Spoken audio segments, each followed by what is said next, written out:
अस्सलाम वालेकुम। अक्सर जब मैं पेशेंट चेक करता हूँ तो उनके दांतों में कैविटीज़ लगी हुई होती हैं, लेकिन वो उनको पेन नहीं कर रही होती, कोई उसको सिम्पटम नहीं आता, कोई ठंडा गर्म नहीं लग रहा या मीठा नहीं लग रहा होता। तो वो मेरे से पूछते हैं कि डॉक्टर साहब ये इनको ट्रीट करवा लेना चाहिए या नहीं ट्रीट करवाना चाहिए? देखें, जब भी कैविटी एक दफ़ा स्टार्ट हो गई है, आपको पता लग गया हुआ है, उसकी तशख़ीस हो गई है, तो उस वक़्त उसको ट्रीटमेंट करना ज़्यादा बेहतर होता है एज़ कम्पेयर टू कि हम उसको डिले करें और डिले करने के बाद फिर हमें फर्दर ट्रीटमेंट्स करने पड़ें।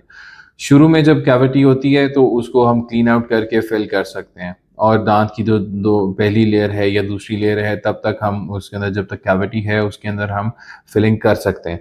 लेकिन जब जैसे-जैसे वो कैविटी बढ़ती जाती है, उसमें फिर इंक्रीज़ हो जाता है और दाँत का जो स्ट्रक्चर है वो लॉस होता रहता है। जो दाँत का अपना स्ट्रक्चर होता है वो ज़्यादा अच्छा होता है एज़ कम्पेयर टू कि जो हम उसको रिस्टोर करें। तो नेचुरल चीज़ हमेशा नेचुरल चीज़ ही होती है। जब भी कैविटी का साइज़ इंक्रीज़ होगा, तो दाँत का नेचुरल स्ट्रक्चर जो है वो वीक हो जाता है। तो हमें चाहिए कि जब भी कैविटी हो, हमें नज़र आ गई है या डेंटिस्ट ने आपसे कहा है कि उसको फ़िल करवा लें, तो उसको उस वक़्त अगर आप फ़िल करवा लेते हैं, तो वो वहाँ पे ही रुक जाती है और फ़र्दर इंक्रीज़ नहीं होता, फ़र्दर डैमेज नहीं होता दाँत।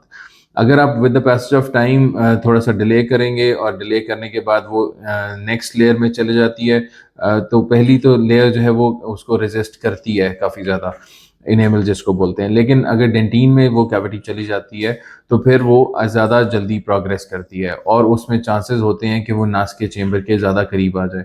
और जब नाक के चेंबर के ज़्यादा करीब आ जाते हैं, तो फिर फिलिंग के चांसेस कम होते जाते हैं। रूट कैनाल ट्रीटमेंट की तरफ ज़्यादा फ़ोकस होना शुरू हो जाता है। ये डिपेंड करता है कि कैविटी दाँत के नाक के चेंबर से कितनी दूर है। अगर तो वो बिल्कुल करीब है, तो फिर तो चांसेस हो सकते हैं कि हमें रूट कैनाल ट्रीटमेंट की तरफ जाना पड़े। लेकिन अगर वो उससे थोड़ा-सा भी दूर है, फॉर एग्ज़ाम्पल 1 मिलीमीटर या हाफ मिलीमीटर, तो फिर हम उसके अंदर कैविटी को फिल भी कर सकते हैं, उसको लेयरिंग भी कर सकते हैं, लाइनिंग भी कर सकते हैं और उसको दाँत को नेचुरली ही ज़िंदा ही यानी लाइव टूथ को हम सेव कर सकते हैं। लेकिन अगर वो करीब आ जाती है, तो फिर चांसेस होते हैं कि फिलिंग करने के बाद भी आपको जो है वो पेन का सामना करना पड़ सके और दाँत को हमें रूट कैनाल ट्रीटमेंट की तरफ शिफ्ट करना पड़े। तो जब भी आपको पता लग जाए कि कैविटी हो गई है, आपका दाँत ब्लैक हो गया है या खाना फँस रहा है उसके अंदर, तो आपको वहाँ पे ट्रीटमेंट करवा लेना चाहिए, उसकी फिलिंग करवा लेनी चाहिए। कैविटी एक तरह की नहीं होती, कैविटी मल्टीपल टाइप्स की होती हैं, इसके अंदर क्लासेस होती हैं, यानी क्लास 1 से लेके 5 तक होती हैं। तो आप वो दाँत के किस हिस्से पे वो कैविटी है, वो डिपेंड करता है कि वो उसकी क्लास डिटरमिन करती है।